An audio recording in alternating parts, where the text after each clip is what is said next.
कि प्रभु श्री राम के मंदिर में जो चढ़ावा चढ़ता है उसमें चंदा चोरी कर ली गई। जो लोग अपना सहयोग देते हैं प्रभु श्री राम के नाम पर, उसमें चोरी कर ली गई, करोड़ों रुपए की हेराफेरी कर ली गई। नमस्कार दोस्तों, आज के इस विश्लेषण में हम सब एक ऐसे मुद्दे पर बात करने वाले हैं जिसने अचानक से हमारी राजनीति में एक नया तूफान खड़ा कर दिया है। बात सीधे अयोध्या के राम मंदिर से जुड़ी है, पर मंदिर निर्माण की नहीं, बल्कि मंदिर में आने वाले चढ़ावे यानी डोनेशंस की। तो बिना वक्त पर बात किए सीधे इस पूरे विवाद को समझते हैं। तो चलिए सीधे इस मुद्दे की गहराई में उतरते हैं। इस पूरे विवाद की शुरुआत होती है समाजवादी पार्टी प्रमुख अखिलेश यादव के एक बेहद चौंकाने वाले दावे से। उन्होंने क्या कहा? उनका दावा है कि राम मंदिर के चढ़ावे में आई करोड़ों रुपए की रकम कथित तौर पर गायब पाई गई है। उनके ही शब्दों में कहें तो राम मंदिर के चढ़ावे से करोड़ों रुपए का गायब होना दुनिया भर के भक्तों के लिए एक बेहद संवेदनशील मामला है। ये सच में एक बहुत बड़ा आरोप है जिसने देखते ही देखते पूरे सियासी हलकों में हलचल मचा दी। अब अखिलेश यादव यहाँ सिर्फ हवा में सवाल नहीं उठा रहे हैं, उनकी कुछ बड़ी और क्लियर मांगे हैं। पहला, वो चाहते हैं कि इस कथित तौर पर गायब हुए फंड की पूरी जवाबदेही तय की जाए। दूसरा, अदालत इस मामले का स्वतः संज्ञान यानी सुओ मोटू कॉग्निजेंस ले।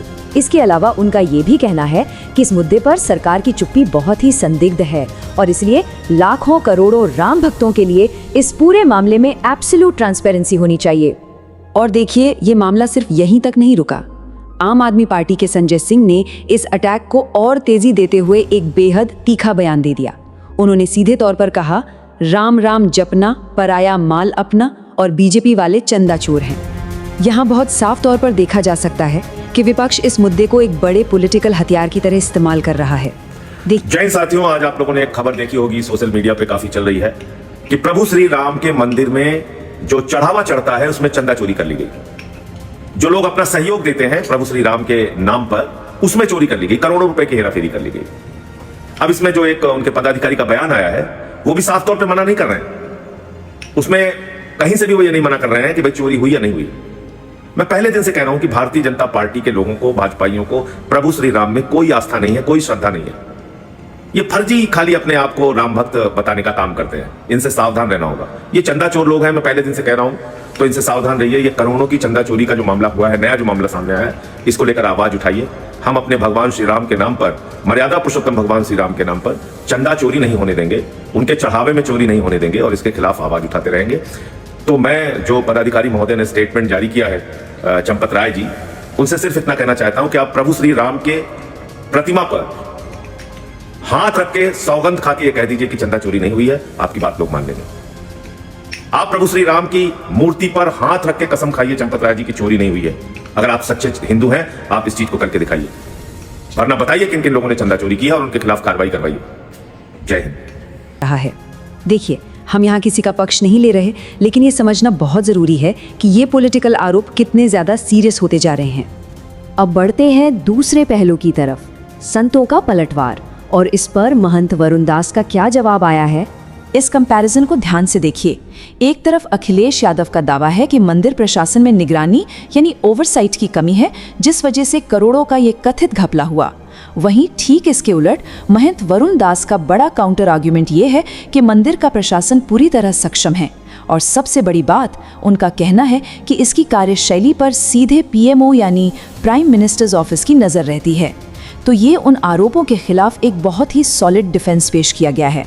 तो अब सवाल उठता है कि आखिर अचानक से ये आरोप लग क्यों रहे हैं?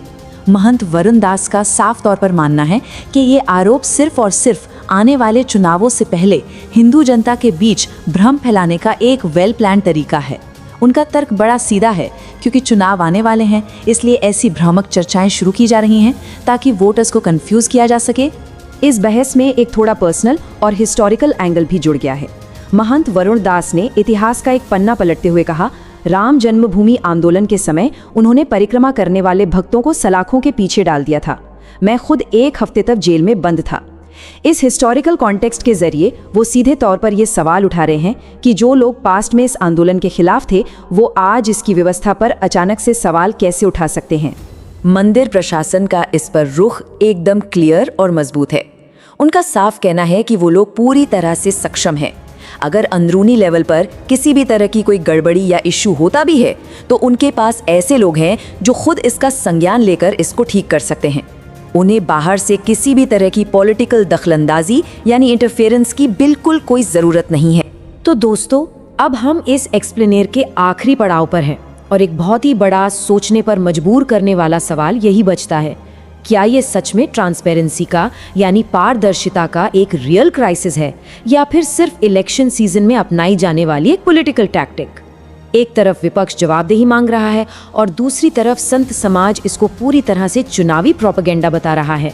आखिर सच्चाई क्या है, ये हम सबको मिलकर सोचना होगा। और इसी के साथ हमारा ये आज का विश्लेषण यहीं समाप्त होता है।